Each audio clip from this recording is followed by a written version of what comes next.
사랑해 주님 감사합니다. 오늘도 세 번째 날 우리 주님 앞에 나올 수 있도록 은혜 주셔서 감사합니다.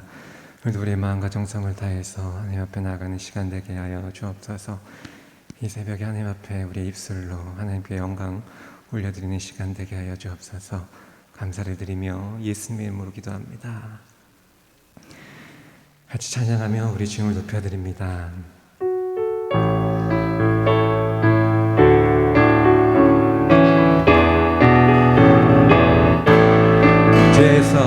죄에서 자유를 얻게 하는 보혈의 능력, 주의 보혈, 시험을 이기고 승리하니 참 놀라운 능력으로 죄에서 자유를 얻게 하는 보혈의 능력, 주의 보혈, 시험을 이기고 승리하니 참 놀라운 능력이로다. 주의 보혈 능력이 또다. 주의 피 믿으오.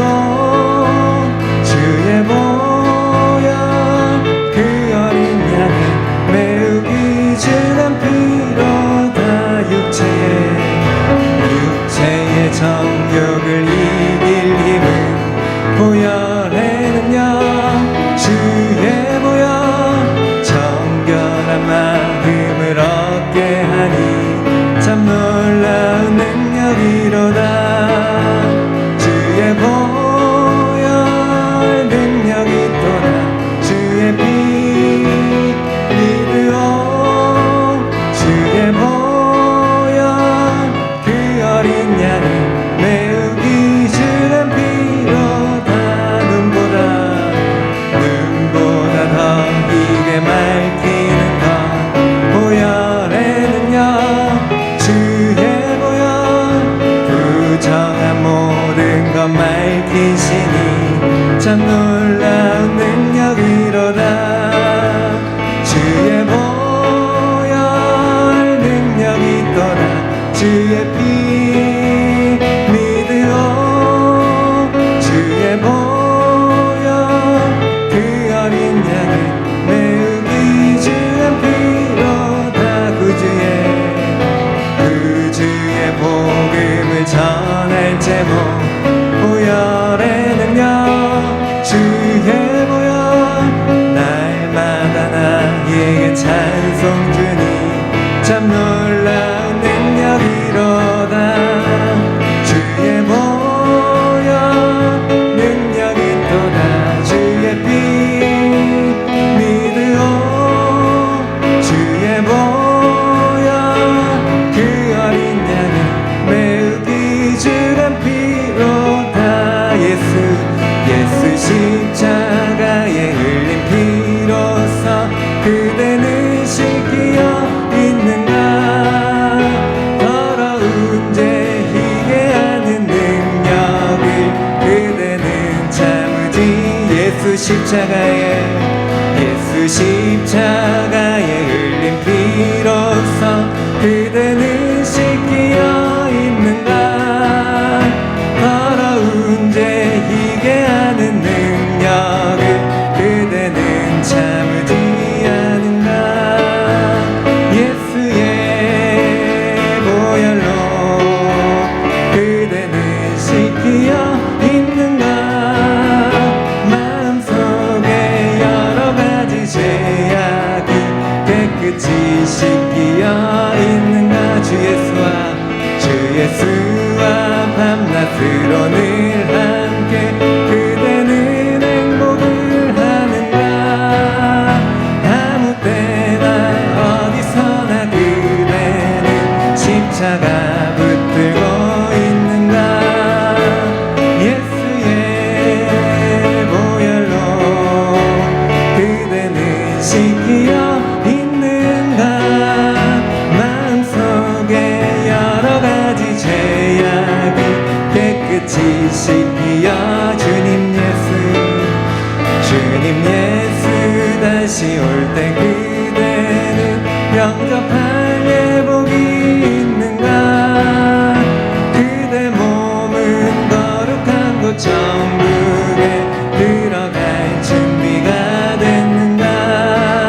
그대는 씻기어 있는가 마음속에 여러가지 죄악이 깨끗이 씻기어 있는가 모든 죄에 더러워진 예복을 주 앞에 지금 다 벗어서 샘물같이 솟아나는 보혈로 눈보다 더 이게 씻으라 예수의 보혈로 그대는 씻기어 있는가 마음속에 여러가지 죄악이 깨끗이 4절 한 번만 더 고백하며 나아갑니다. 모든 죄에 더러워진 예복을 주 앞에 지금 다 벗어서 샘물같이 솟아나는 보혈로 눈보다 더 이게 씻으라 예수의 보혈로 그대는 씻기어 있는가 마음속에 여러가지 죄악이 깨끗이 씻기어 있는가.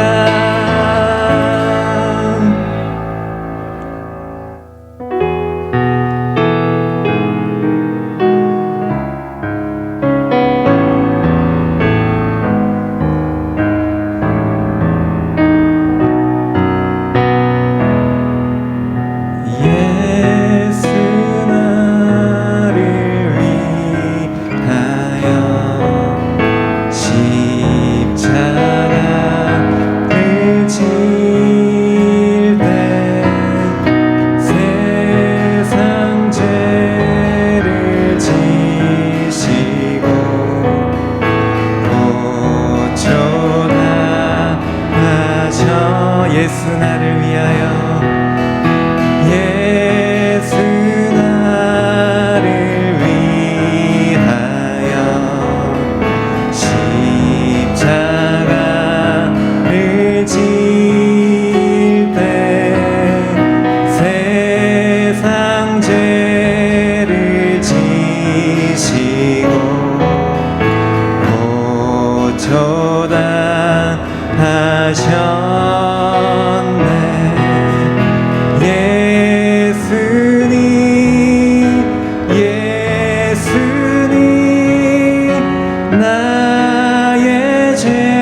입맛에서 아름답다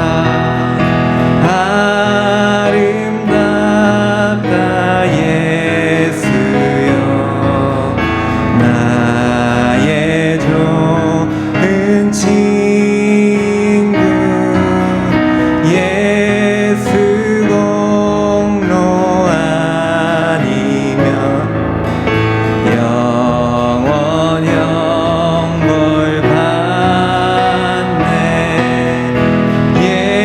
예수여 예수여 나의 죄 위하여 보배 피를 흘리니 죄인 받으소 예수여 예수여 예수여 나의 죄 위하여 보배 피를 흘리니 죄인 받으소서.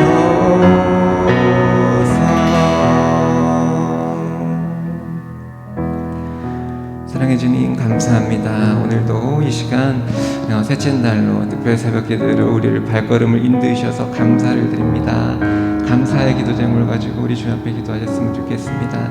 또 오늘 말씀을 들려주시는 목사님 가운데 은혜 주셔서 오늘도 그 십자가 그 사랑 세 번째 날 말씀의 깊은 은혜 받아 하나님 앞에 영광 돌리는 귀한 시간 되게 해달라고 우리 주 앞에 기도하며 나가도록 하겠습니다. 사랑해 주님 감사합니다. 오늘도 하나님 앞에 나올 수 있도록 이 셋째 날을 아버지 은혜 주시고 아버지 우리의 발걸음을 이곳으로 인도하셔서 감사를 드립니다. 예수님으로 인해 우리가 기쁘고 행복합니다. 또 오늘 말씀을 대해주신 목사님 가운데 은혜 주셔서 우리가 그 말씀을 통해 십자가의 그 사랑과 은혜를 깊이 체험하고 또 하나님 앞에 영광 돌리는 귀한 시간 되게 하여 주옵소서.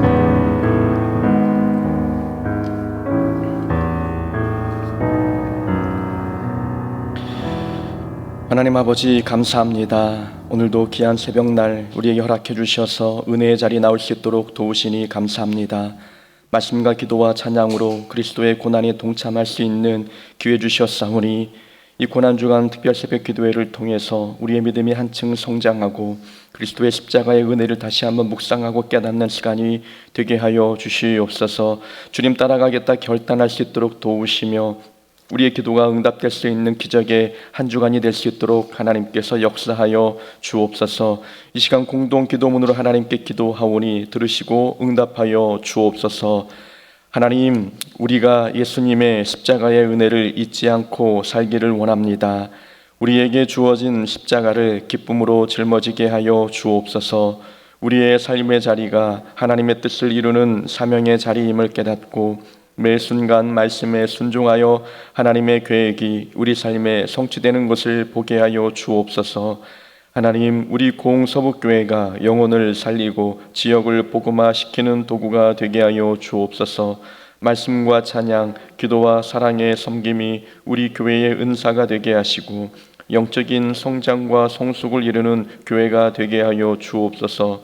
고흥서북교회의 모든 성도님들이 하나님 나라의 가치관으로 무장되게 하시고 성도님의 가정마다 하나님 나라의 기쁨이 충만하게 하여 주옵소서. 우리 교회에서 수고하시는 목회자와 재직, 구역 인도자와 구역장, 권찰, 그리고 교육부서에서 수고하시는 교사에게 능력을 주시고 사랑의 본을 보이는 삶을 살게 하여 주옵소서. 우리 교회가 돕고 있는 교회와 선교지에 하나님 나라가 이루어지게 하시고 교육자분들과 선교사님들에게 지치지 않는 열정을 허락하여 주옵소서. 예수님의 이름으로 기도합니다. 아멘. 하나님 말씀 함께 봅니다. 마태복음입니다. 마태복음 26장 69절부터입니다. 마태복음 26장 69절부터 75절까지의 말씀입니다. 우리 한 절씩 교독하겠습니다. 제가 69절 먼저 봉독합니다. 베드로가 바깥들에 앉았더니 한 여종이 나와 이르되 너도 갈릴리 사람 예수와 함께 있었도다 하거늘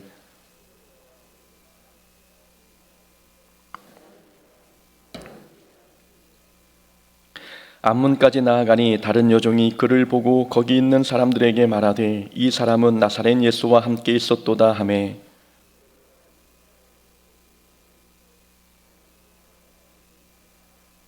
조금 후에 곁에 섰던 사람들이 나와 베드로에게 이르되 너도 진실로 그 도당이라 내 말소리가 너를 표명한다 하거늘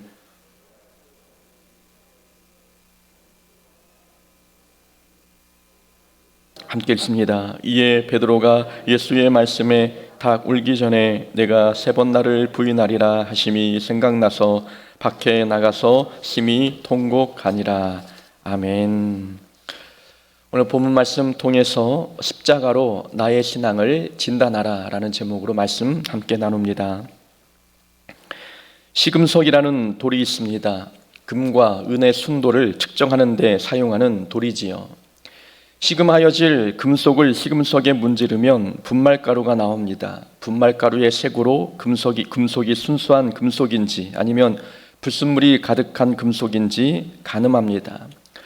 오늘날에는 더 이상 금속의 순도를 측정하는 일에 시금석은 사용하지 않고 있습니다. 다만 시금석을 비유적으로 사용하고 있는데 어떤 능력이나 가치, 역량 등을 평가하는 기준으로 시금석이라는 말을 사용합니다.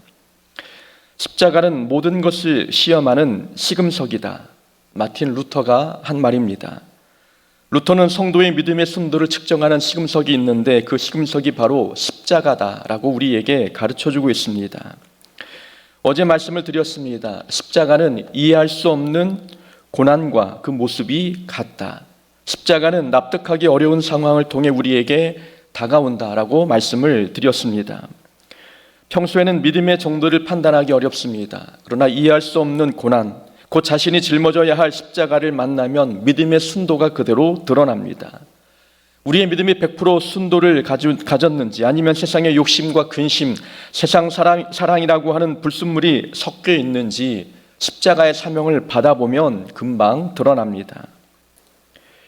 광야로 도망가 40년을 살았던 모세는 광야에서 결혼하여 안정된 삶을 살고 있었습니다. 그런 모세에게 하나님은 이스라엘을 애굽에서 인도해 내라는 사명을 맡기셨습니다. 이스라엘을 출애굽시키는 사명은 모세가 져야 할 십자가였습니다.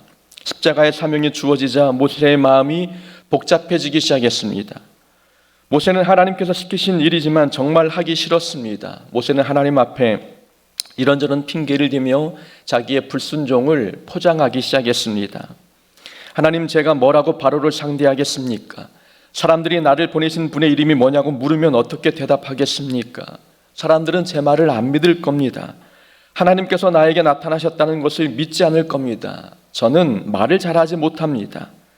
하나님과 대화할수록 모세의 진짜 마음, 진짜 믿음 드러나기 시작했습니다. 결국 마지막 모세는 하나님께 이렇게 말했지요. 주여, 보낼 만한 자를 보내소서. 하나님의 명령을 거부한 모습입니다. 보낼 만한 자를 보내소서. 처음부터 모세가 하고 싶었던 거부 내용이었던 겁니다. 그러나 모세가 그동안 쌓아왔던 믿음의 경력과 신앙의 연륜 때문인지 처음부터 노골적으로 거절하기보다도 화려한 포장지로 자기의 불순종을 가리며 겸손한 척 하나님의 명령을 정중하게 거절하기 시작했던 거죠.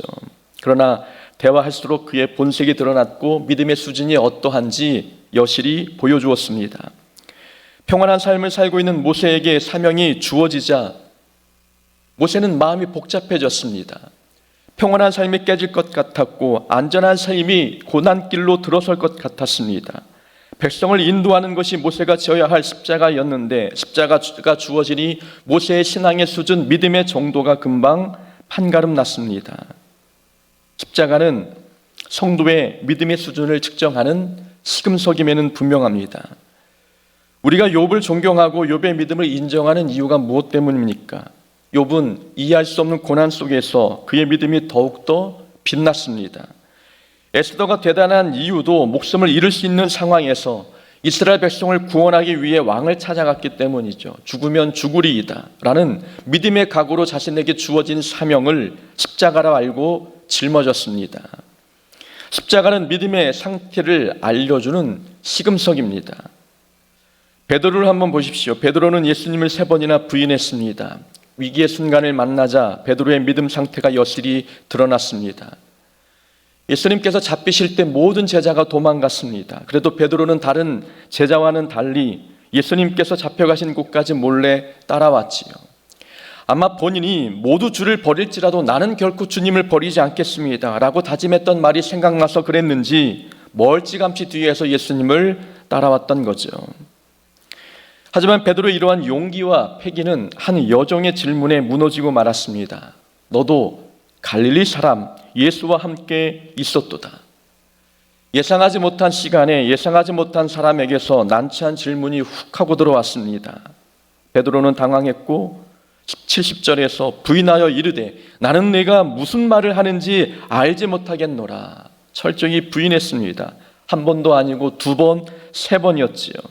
절대 버리지 않겠다는 본인의 다짐은 칼도 들지 않고 몽치도 들지 않은 전혀 위협적이지 않은 여종 앞에서 철저히 무너져 버렸습니다. 예수님을 3년 동안 따라다니며 배웠어도 소용이 없었습니다. 수제자리의 자리를 차지했어도 경험과 신앙 경력이 뛰어나고 은사와 재능이 많아도 그런 것이 베드로의 신앙 상태를 진단하는 척도가 될 수 없었습니다. 십자가 앞에 서봐야 합니다.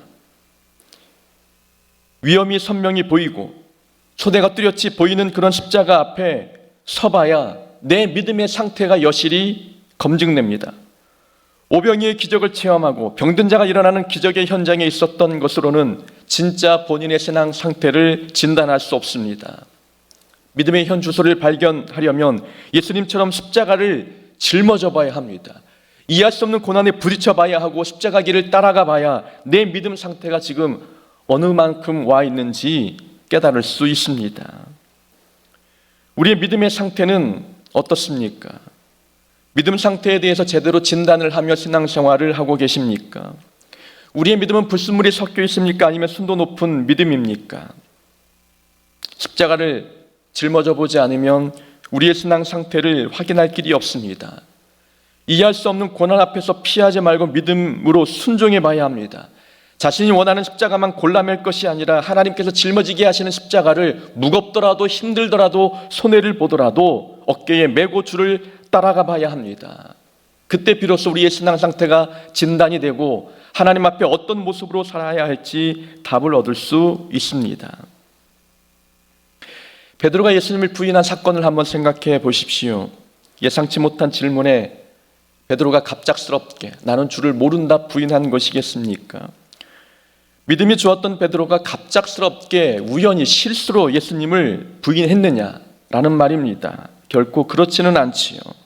베드로가 예수님을 부인했던 것은 실수로 내뱉은 말이 아닙니다. 그 전부터 훨씬 이전부터 베드로가 예수님을 부인하게 될 것이라는 징조가 있었습니다. 어제 봉독했던 본문 58절 보면 베드로는 일찍이 예수님을 따라갔습니다. 아니 멀찍이 따라갔습니다. 예수님을 가까이에서 따르지 아니하고 멀찌감치해서 따라갔던 거죠. 이때부터 베드로의 믿음에 균열이 가기 시작했습니다. 베드로는 평소 주님 가까이에서 주를 따랐던 자였습니다. 주님이 가시는 곳마다 베드로 그리고 야고보 요한을 함께 데리고 다니셨지요. 베드로는 수제자의 위치에서 누구보다 예수님을 가까이 모셨던 제자였습니다. 평소에 주를 가까이 따랐던 베드로가 주님이 잡혀간 그 날부터 멀찌감치해서 주님을 따르기 시작했습니다. 주님과의 거리가 멀어졌다는 것은 이미 예수님에게서 마음이 멀어졌다는 것을 보여주고 있습니다. 우리는 여기에서 발견할 수 있는 교훈이 있지요. 신앙을 지켜야 할 때 신앙이 무너지는 이유는 평소 신앙에 균열이 가기 시작했기 때문입니다. 신앙은 어느 날 이유 없이 갑자기 무너지지 않습니다. 이전부터 서서히 무너짐이 진행되고 있었기 때문에 중요한 시점에서 무너져 버리는 것입니다. 평소에 믿음에 생긴 작은 균열이 시간이 지나면서 점점 커졌고 믿음을 지켜야 할 결정적인 순간에 작은 균열이 무너짐으로 큰 무너짐으로 나타났던 것입니다. 죄에 넘어지는 것은 어쩌다가 발생한 실수인 것 같지만 아닙니다. 자기도 모르는 사이에 서서히 우리 신앙에 금이 가기 시작했던 겁니다. 가인이 동생 아벨을 죽였습니다. 평소에 동생과 사이가 좋았는데 홧김에 실수로 동생을 죽였을까요? 아니었습니다. 가인은 평소 하나님과의 관계에 문제가 있었고 하나님과의 관계에서 생긴 문제가 동생과의 관계에서도 균열을 만들어냈습니다. 그 균열이 점점 커져서 살인까지 이어졌습니다. 아론이 광야에서 금송아지를 만든 것 어쩌다가 범한 실수가 아니었습니다. 평소 백성들이 광야에서 끊임없이 했던 그 불평이 하나님의 존재에 대한 의심으로 발전했습니다. 모세가 자리를 비우는 사이 의심은 더 커져서 금송아지라고 하는 우상 숭배로 열매로 나타났던 것이지요. 아론은 모세에게 핑계를 댔습니다. 장식물을 불에 던졌더니 갑자기 금송아지가 나타났다라고 이야기했습니다. 죄를 지은 사람들은 모릅니다. 어느 날 갑자기 우상이 나왔고 어느 날 갑자기 죄가 내 삶에서 튀어나왔다라고 이야기하지만 사실 그 전부터 이미 신앙의 균열이 가기 시작했던 것입니다. 가룟 유다는 어떻습니까? 가룟 유다는 은 30에 예수님을 팔았습니다. 가룟 유다는 평소에 제자들 중에 재정을 담당하는 사람이었습니다. 평소 돈과 가까이 지낸 사람이기에 돈을 보면서 자기도 모르는 사이에 마음의 탐욕이 일어나기 시작했습니다. 예수님께서 베다니 지역에 있는 나사로 집에 머물 때였습니다. 마리아가 비싼 향유를 예수님 발에 붓고 자기 머리털로 그 발을 닦았습니다. 이때 가룟 유다가 마리아를 책망했습니다. 이 향유를 어찌하여 300데나리온에 팔아 가난한 자들에게 주지 아니하였느냐? 유다는 정말 가난한 사람들을 위해서 마리아를 책망한 것일까요? 아니었습니다. 요한복음에서 유다의 이런 행동을 이렇게 평가했습니다. 유다가 이렇게 말함은 가난한 자들을 생각함이 아니요 그는 도둑이라 돈꾀를 맞고 거기 넣은 것을 훔쳐가미러라. 가룟 유다는 평소 돈 맡은 자로서 마음속에 욕심, 탐욕이 자라기 시작했습니다. 어느 날 갑자기 예수님을 판 것이 아니라 평소 생긴 그 신앙의 균열이 점점점 커져가 결국 예수님을 은 30에 팔게 된 큰 죄로 번져간 것이었습니다. 위기 때 신앙이 무너지는 이유는 어느 날 갑자기 일어난 사건이 아닙니다. 오래전부터 그 이전부터 신앙생활 어딘가에 문제가 발생했기 때문입니다. 우리가 우리의 신앙 상태를 점검하지 않고 살다 보면 신앙생활에 나타난 위험신호를 감지하지 못하고 그냥 흘러갑니다. 작은 균열도 붙잡아야 되는데 작은 균열을 감지하지 못하고 신앙생활을 하다 보면 결정적인 순간에 십자가를 져야 할 때, 주를 따라가야 할 때, 사명을 감당해야 할 때 그때 믿음, 그때 신앙이 무너져 버리고 맙니다. 사탄이 주로 사용하는 무기는 시한폭탄입니다. 평소에는 시간만 흐르다가 결정적인 순간에 터지는 시한폭탄, 사탄이 주로 사용하는 무기이지요. 사탄은 우리를 아무 때나 넘어뜨리지 않습니다. 가장 피해가 클 법한 상황을 눈여겨보고 있다가 그 순간에 우리 안에 믿음을 터뜨려 버립니다. 우리 신앙에 균열이 가 있는 부분이 있으면 사탄은 그 균열을 시한폭탄의 타이머로 삼습니다. 천천히 균열이 커져가기 시작하면서 예수님을 따라야 할 때 우리를 무너뜨리기 시작하는 것이지요. 결정적인 순간에 넘어지지 않기 위해서는 평소 하나님과 가까이 있어야 합니다. 멀찌감치 따르지 말고 하나님께 가까이가 주님과 깊은 교제 가운데로 들어가야 합니다. 정글의 맹수는 무리에서 멀리 떨어져 있는 동물을 타겟으로 삼습니다. 하나님 안에 가까이 들어오지 않고 하나님과 가까이 붙지 않고 주변에서 맴돌기 시작한다면 성도는 사탄의 타겟이 되고 말 것입니다. 우리는 주님을 가까이 따르는 자가 되어야 합니다. 그렇다면 베드로는 왜 멀리서 예수님을 따라왔을까요? 26장 58절에 보면은 결말을 보려고 주를 따라왔습니다. 베드로는 호기심이 있었습니다. 예수님의 재판 그 결과가 어떻게 끝날지 궁금했습니다. 그래서 주님 계신 곳까지 따라왔던 거죠. 그러면 좀 더 가까이 따라올 수 있었고 주님이 재판받는 그 자리에 참관할 수 있었습니다. 그런데 멀찌감치 해서 따라왔다는 것은 기회를 엿보다가 여차하면 도망갈 생각이었습니다. 결말을 보고 결말이 어떠하느냐에 따라서 자기의 행동을 결정하겠다라는 의미가 담겨 있는 행동이었습니다. 결말이 자신에게 불리하게 작용할 것 같으면 도망가고 유리할 것 같으면 남아있겠다라는 베드로의 그 마음이 그 행동을 통해서 드러난 것입니다. 빠져나갈 퇴로를 확보하기 위해 거리를 두었습니다. 여기서 얻는 교훈이 있지요. 십자가의 길은 유불리를 따지며 가는 길이 아닙니다. 예수님을 따르면 나에게 어떤 유익이 있을지 계산하며 따라가는 사람이 있습니다. 제자들이 그랬습니다. 예수님을 따르면 예수님께서 왕으로 등극하실 때 한 자리씩 차지하지 않을까라는 기대감을 가지고 따랐습니다. 그런데 예수님께서 잡혀가시자 제자들의 모든 기대가 무너졌습니다. 그래서 모두 도망갔고 베드로도 멀리서 결말을 지켜보다가 결과에 따라 어떻게 행동할지 결정하려 했습니다. 베드로는 여종에게 정체를 들키자 예수님을 모른다고 부인했습니다. 자신이 예수님의 제자라는 사실이 밝혀지면 불이익을 받을까 봐 걱정했기 때문입니다. 유불리를 따지며 신앙생활하는 자는 위기 때 도망갑니다. 예수님을 가까이에서 따르지 않는다. 이것은 피해를 볼까 봐, 손해를 입을까 봐 걱정하기 때문입니다. 신앙의 깊은 세계로 들어오지 않고 주변에서만 신앙생활을 하는 사람들 손해볼까 봐 염려하기 때문입니다. 그렇다고 멀리 도망가지도 않습니다. 적당한 거리를 유지하는 거죠. 복은 받고 싶은데 헌신하기는 싫습니다. 신앙생활은 해야겠는데 교회 간섭은 받기 싫습니다. 그러니 깊게 들어오지도 않고 멀리 아예 떠나가지도 않습니다.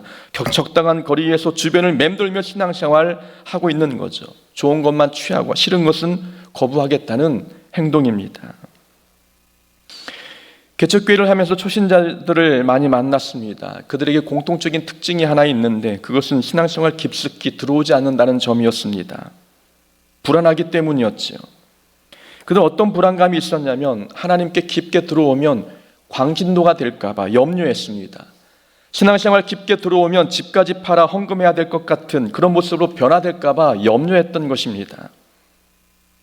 예수님께 깊게 들어오면 하나님과 깊은 교제 나누면 자신에게 늘 불리한 조건만 생길 거라는 안타까운 생각을 갖고 있었습니다. 그리고 유불리를 따져가면서 신앙생활을 하니까 믿음이 자라나지 않았습니다. 십자가는 멀리서 보면 고통스럽고 힘들 것만 같습니다. 하지만 십자가를 지고 나면 기대 이상으로 십자가를 통해서 은혜와 복이 우리에게 찾아온다는 것을 경험할 수 있습니다. 이런 놀라운 은혜, 이런 결과는 십자가를 가까이 짊어져 봐야 압니다. 하나님께 가까이 다가가 봐야 어떤 은혜가 있는지 압니다. 우리는 하나님께 가까이 갈지 말지를 유불리의 기준을 가지고 따지지 말아야 합니다. 십자가의 길은 유불리의 기준을 가지고 따라가는 길이 아니라 믿음으로 가는 길입니다. 어떤 결과가 있을지 모르지만 나에게 어떤 유불리가 있을지 모르지만 하나님의 선하심을 믿고 믿음을 가지고 따라가는 길이 십자가 길입니다. 하나님은 나에게 좋은 것을 주시는 분이시다라는 확고한 믿음이 있을 때에 십자가의 그 결말이 어떠할지 몰라도 순종하는 마음으로 그 길을 따라갈 수 있습니다. 십자가는 믿음으로 가는 길입니다. 베드로가 부인한 장면을 다시 한번 생각해 보십시오. 여종이 베드로에게 물었습니다. 너는 갈릴리 사람 예수와 함께 있었도다. 베드로가 대답했습니다. 모든 사람 앞에서 부인하여 이르되 나는 내가 무슨 말을 하는지 알지 못하겠노라. 베드로가 그 자리를 피했습니다. 이번엔 다른 여종이 베드로를 발견하고 물었습니다. 이 사람은 나사렛 예수와 함께 있었도다. 베드로가 맹세하여 또 부인하여 이르되 나는 그 사람을 알지 못하노라. 또 자리를 피했더니 다른 사람이 묻습니다. 너도 진실로 그 도당이라. 너의 말소리가 너를 표명한다. 이때 베드로는 저주하고 맹세하며 이르되 나는 그 사람을 알지 못하노라 라고 대답했습니다. 베드로를 알아본 사람들이 던진 질문을 보면 참으로 흥미롭습니다. 처음에는 갈릴리 사람 예수와 함께 있었도다라고 물었고, 두 번째는 나사렛 예수와 함께 있었다라고 말했습니다. 세 번째는 너도 그 당이라, 그 도당이라 라고 이야기했지요. 범위가 점점 좁아지는 것을 발견할 수 있습니까? 갈릴리라는 넓은 지역을 언급했다가 갈릴리에 속한 작은 마을 나사렛 동네를 언급했습니다. 그리고 더 작은 단위인 도당 한 패거리이다라고 언급했던 거죠. 처음에 사람들은 베드로가 예수님의 제자였다는 사실을 희미하게 알고 있었습니다. 그러나 시간이 지나면서 사람들은 베드로가 예수님의 제자였다는 사실을 확신하기 시작했습니다. 갈릴리 그리고 나사렛 도당 이 단어를 통해서 베드로의 정체가 점점 확실히 드러나고 있다는 것을 보여주고 있습니다. 범위가 점점 좁혀올수록 베드로의 발언은 점점 강해졌습니다. 처음에는 나는 그 사람을 모릅니다. 두 번째는 맹세하고 부인했습니다. 세 번째는 저주까지 하면서 맹세하고 부인했습니다. 자신은 예수님과 전혀 모르는 관계라고 분명히 선을 긋고 예수님을 저주까지 하며 부인했던 것이지요. 죄가 어떻게 점점 강성해지는지 보여줍니다. 죄는 점점 자라납니다. 처음에는 부인만 했는데 맹세하게 되었고 나중에 저주까지 하게 되었습니다. 죄는 작은 것 하나 양보하면 작은 죄는 점점 자라 감당할 수 없을 만큼의 크기로 자라납니다. 복 있는 사람은 악인들의 꾀를 따르지 아니하며 죄인들의 길에 서지 아니하며 오만한 자들의 자리에 앉지 아니하고. 우리 큐티 교육 받을 때 함께 찾아보았던 말씀이죠. 시편 1편 1절의 말씀인데 죄가 어떻게 우리 삶에서 자라고 있는지 보여주는 말씀입니다. 처음에 사람들은 악인의 꾀를 따랐습니다. 시간이 지나면서 사람들은 죄가 있는 곳에 머물러 섰습니다. 그리고 나중에는 죄가 가득한 곳에 자리를 깔고 앉아버립니다. 죄는 엄청난 번신력을 가지고 있지요. 욕심이 죄로 자라고 사망으로 성장합니다. 불평이 불신으로 자라고 미움은 살인으로 성장합니다. 의심은 배교로 이어지고 인색함은 탐욕으로 드러나기 시작합니다. 우리는 그래서 작은 죄도 용납해서는 안 됩니다. 이 정도는 괜찮겠지. 나는 염려 없어라는 생각 자체를 버려야 합니다. 베드로는 자신이 예수님을 저주까지 하면서 부인할 줄 본인이 예상했겠습니까? 모두가 주를 버릴지라도 나는 주를 버리지 않겠습니다. 확신에 찬 모습으로 고백한 사람이 베드로였습니다.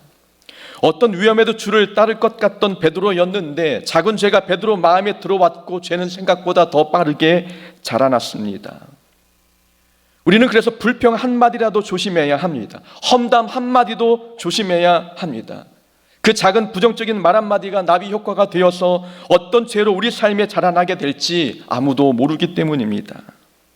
작은 죄를 끊지 아니하면 누구든 그 작은 죄로 인해서 넘어집니다. 베드로가 3번까지 부인했습니다. 세 번째는 말씀드린 것처럼 저주하는 수준까지 성장하게 되었지요. 그럼 저주 다음은 어떤 단계이겠습니까? 오늘 본문은 베드로가 4번째 단계에 어떤 행동을 했는지 보여줍니다. 이에 베드로가 예수의 말씀에 닭 울기 전에 내가 3번 나를 부인하리라 하심이 생각나서 밖에 나가서 심히 통곡하리라. 이것이 베드로가 보여준 4번째 단계였습니다. 회개했던 거죠. 저는 이 부분이 정말 은혜가 되었습니다. 첫 단계에서 예수님을 부인했고 두 번째 단계에서 맹세하고 부인했습니다. 세 번째는 저주하고 맹세하고 부인했던 베드로. 베드로의 삶에 점점 죄가 자라고 있을 때 예수님은 닭 우는 소리를 통해 베드로가 죄를 향해 폭주하지 않도록 막아주셨습니다. 닭 울음소리는 베드로가 예수님의 말씀대로 예수님을 3번 부인했다는 사실을 확인해 주는 역할이 아닙니다. 거봐, 내가 뭐라 그랬어? 내가 예언한 대로 너가 나를 3번 부인한다고 했지? 이런 의도에서 닭 울음소리를 들려주신 것이 아닙니다. 멈추라는 뜻입니다. 죄를 향해 달려가고 있는 베드로에게 닭 울음소리를 들려주셔서 죄를 향해 달려가는 그 걸음을 속히 멈추라는 뜻입니다. 닭 울음소리는 예수님이 하신 말씀을 생각나게 만들었습니다. 닭 울기 전에 내가 3번 나를 부인하리라. 베드로가 들었던 예수님의 말씀, 닭 울음소리를 통해서 다시 그 말씀이 생각나게 되었고 말씀이 생각나자 베드로는 회개했습니다. 이것은 하나님의 은혜의 역사입니다. 하나님의 사랑의 역사인 것입니다.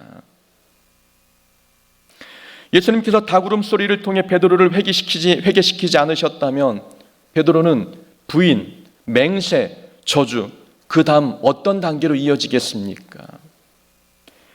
다윗은 밧세바의 남편 우리아를 죽였습니다. 아무도 모르게 자기의 손에 피를 묻히지 않고 죽였습니다. 다윗은 처음부터 우리아를 죽일 생각은 아니었습니다. 그저 조용히 자기의 죄를 감추고 싶은 마음이 있었지요. 여러 방법을 사용했지만 통하지 않았습니다. 그래서 결국에는 우리아를 죽였습니다. 하나님 마음에 합한 사람 칭호를 들었던 다윗이 이 정도의 모습으로 변해갔던 것이지요. 그러면 베드로라고 다르겠습니까? 처음에는 부인했고 그리고 맹세했고 저주했는데 사람들이 내 말을 더 의심하며 나를 예수님의 제자라고 몰아갑니다. 이 상황에서 벗어나고 자기를 보호하기 위해서 그럼 베드로는 어떻게 해야 됐겠습니까? 다윗과 같이 자기를 의심하는 자를 죽이지 않는다라는 보장이 있겠습니까? 예수님께서 닭 울음소리를 통해서 베드로 마음에 말씀을 생각나지 않게 하셨다면, 그를 회개케 하지 않게 하셨다면 베드로는 그 네 번째 단계는 더 큰 죄로 이어질 수 있는 상황이었습니다. 하나님은 회개를 통해 죄를 끊어주셨습니다. 회개는 세 번째 예수님을 부인한 베드로의 죄를 무효화시켰습니다. 회개는 하나님께서 우리에게 은혜의 수단으로 허락하신 선물과 같은 것입니다. 예수님은 바로 이런 은혜의 선물을 주시기 위해서 십자가를 지셨습니다. 지금까지 예수님을 부인하고 저주했던 인생이어도 예수의 이름으로 기도하고 회개하면 하나님은 우리의 죄를 용서해 주십니다. 그런 은혜를 베풀기 위해서 예수님께서 십자가에 못 박히셨습니다. 베드로는 닭이라고 하는 미물을 통해서 하나님의 말씀을 깨닫고 회개했습니다. 우리에게는 더 분명한 하나님 말씀을 들을 수 있는 기회와 수단이 있습니다. 성경이 있고 설교가 있습니다. 하나님의 음성을 분명하고 선명하게 들을 기회가 있는데 우리는 그 말씀 앞에서 어떻게 반응하고 있습니까? 하나님의 말씀을 들었다면 죄를 향해 달려가는 우리의 발걸음을 멈춰야 합니다. 하나님은 지금도 우리를 회개시키기 위해서 다양한 닭울음 소리를 통해서 우리의 마음에 하나님의 말씀을 깨우쳐주고 있습니다. 귀를 기울여야 합니다. 마음을 열어야 되는 것이고 어떤 말씀이 들리든 나에게 주신 말씀으로 받으며 아멘해야 되는 것입니다. 베드로는 예수님을 부인한 사건을 통해 큰 교훈을 얻었는지 그의 성경 베드로 전서에서 이렇게 기록했습니다. 근신하라, 깨어라. 너희 대적 마귀가 우는 사자같이 두루다니며 삼킬 자를 찾나니. 자신만만했던 자신도 넘어졌습니다. 그런 경험을 토대로 깨달은 것, 근신해야 된다. 깨어 있어야 된다. 교만하지 말고 믿음을 과신하지 말고 나는 괜찮다 생각하지 말고 내 주변에 마귀가 우는 사자같이 달려들 것을 염두에 두고 항상 깨어 기도할 것을 가르쳐주고 있습니다. 우리의 신앙은 안전합니까? 우리의 믿음은 안녕하고 있습니까? 우리의 신앙은 어떻게 진단하고 어떤 건강 상태를 유지하고 있습니까? 죄를 그냥 두면 그 작은 죄는 우리 마음을 더 강팍하게 만들고 완고하게 만듭니다. 속히 회개해야 합니다. 십자가를 붙들고 십자가 앞에 서 보면서 내게 주어진 십자가를 짊어지면서 십자가 길을 따라가면서 내 믿음의 상태를 점검하고 부족한 부분, 연약하고 깨진 부분이 있다면 수리하고 고정하고 회복하면서 주님 길을 따라가야 합니다. 그래야 주님 맡겨주신 사명을 감당하고 그 사명을 통해서 하나님 나라 확장과 하나님 나라 영광을 위해서 쓰임받는 도구가 될 수 있습니다. 이 고난 주간에 그런 도구로 쓰임받겠다 다짐하고 결단할 수 있는 우리 모두가 되기를 주의 이름으로 축원합니다. 아멘. 우리 찬양하겠습니다. 십자가 십자가 우리 함께 찬양합니다.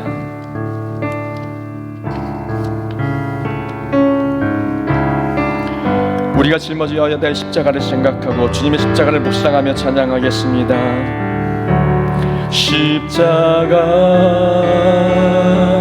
십자가 그 위에 나 죽었네. 그 사랑 내 속에 강같이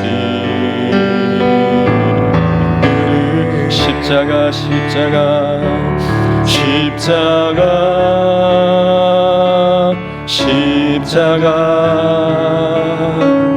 그 위에 나 죽었네. 그 사랑 내 속에 강같이 그 그의 생명 내 속에 그의 능력 내 안에 그의 소망 내 삶에 나의 삶 주의 것 십자가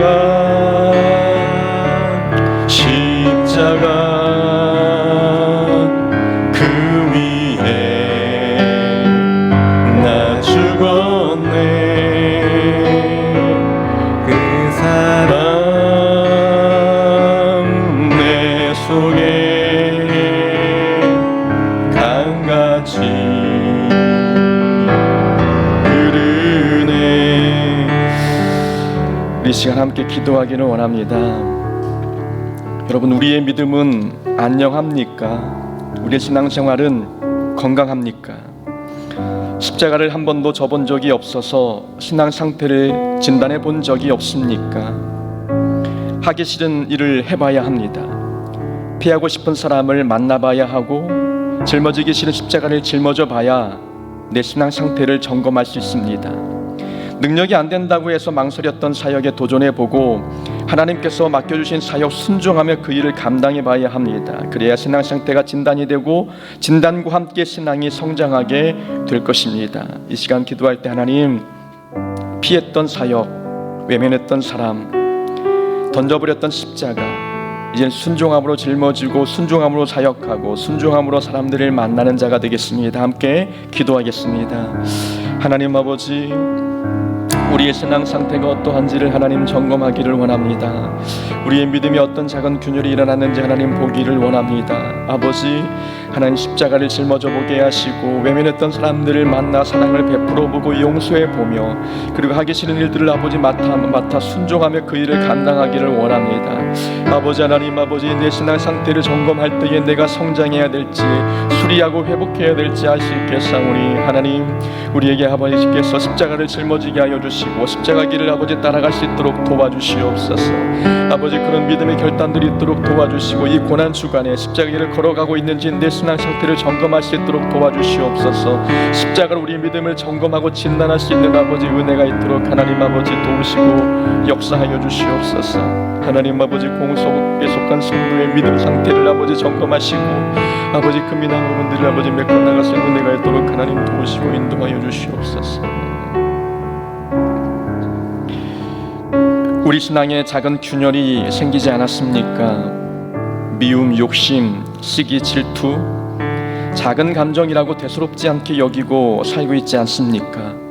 게으름과 나태함, 안일함, 이 작은 감정이라고 신앙생활에 전혀 걸림돌이 되지 않는다고 생각하며 살고 있지 않았습니까? 신앙은 갑자기 무너지지 않습니다.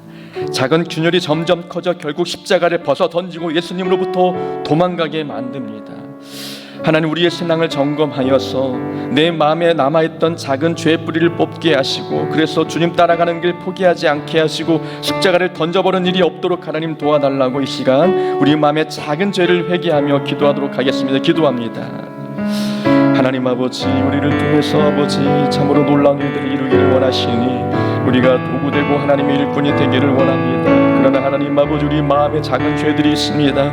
그 죄가 너무나 작아서 하나님 아버지 우리가 아버지 간과하며 그 위력을 아버지 축소하며 생활하고 있었습니다. 하나님, 미움과 욕심과 시기와 질투, 게으름, 나태함, 안일함, 아버지 작다고 아버지 이것이 십자가 길에 걸림돌이 되지 않는다는 보장이 없사오니 하나님, 작은 죄를 아버지 주 앞에 내려놓겠사오니 우리 마음이 거룩하고 순결할 수 있도록 작은 죄를 뿌리 뽑는 자가 될 수 있도록 도와주시옵소서. 작은 균열이 아버지 큰 무너짐으로 이어지지 아니하도록 우리 마음이 하나님이 드리웠던 작은 욕심 내 죄악까지도 하나님께서 용서하여 주옵소서. 주님 아버지께서 주시는 십자가의 보혈의 아버지 은혜로 우리 마음을 씻어주시고 닦아주시고 깨끗게 하여 주시옵소서. 하나님 아버지, 회개 회개하며 용서하신다 말씀하였사오니 우리의 반복되었던 죄, 그 점점 자라 우리가 죄노가 되었던 우리의 삶들을 아버지 끊어주시고 주님 앞에 가까이 다가가 아버지 십자가의 은혜로 회복되는 역사를 경험할 수 있도록 하나님 도우시고 인도하여 주시옵소서. 하나님 아버지께서 우리의 죄를 지우는같이 붉을지라도 양털같이 희귀하리라 말씀하였사오니 아버지 주님의 그 깨끗한 보혈로 우리 마음을 씻어 주시옵소서. 용서하시옵소서. 아버지 도우시옵소서. 너는 두려워하지 말라. 내가 너를 구속하였고 내가 너를 지명하여 불렀나니 너는 내 것이라.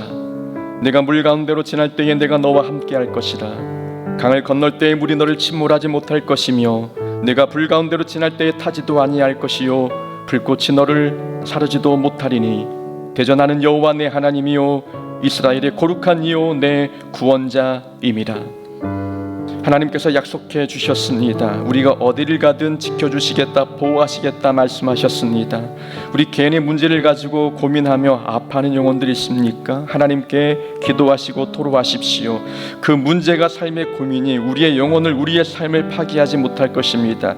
기도할 때 하나님의 도우시고 우리와 동행하셔서 어떤 불도 어떤 물도 우리를 침몰치 않도록 도와주실 것입니다. 우리 시간 기도할 때 개인의 문제 하나님 그 문제 해결해 달라고 하나님 앞에 간절히 기도하겠습니다. 하나님 아버지, 오늘도 하나님 간구합니다. 우리의 삶에 많은 문제가 있습니다. 물질의 문제와 아버지 건강, 또 관계의 문제, 일터, 이 많은 문제를 주님 앞에 간구합니다. 하나님 오셔서 응답하여 주옵소서. 아버지, 우리의 삶의 문제를 생각할 때마다 하나님 아버지 우리의 뼈가 썩는 것처럼 아프고 힘들고 어렵습니다. 하나님, 그러나 주님이 말씀해 주신 것처럼 우리가 물 가운데 지날 때에 우리가 침몰치 않게 하시겠다 말씀하셨고 불 가운데로 지날 때에 타지도 아니하겠다 말씀하여 주셨습니다.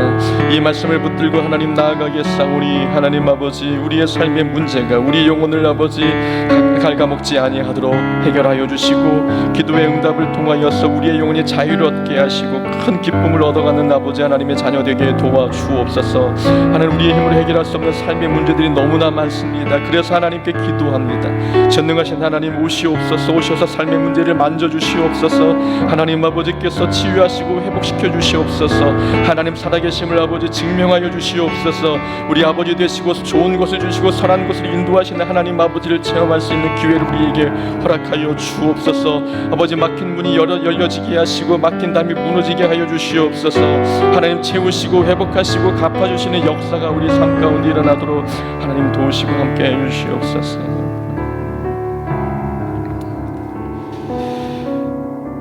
하나님 아버지 감사합니다. 우리에게 말씀하시고 기도케 하셨사오니 우리 모든 기도 제목이 응답되게 하여 주옵소서. 이제는 십자가가 주어질 때 담대함으로 지게 하여 주시고 십자가를 짊어지고 가는 우리의 신앙이 건강할 수 있도록 또 성장할 수 있도록 은혜 베풀어 주옵소서.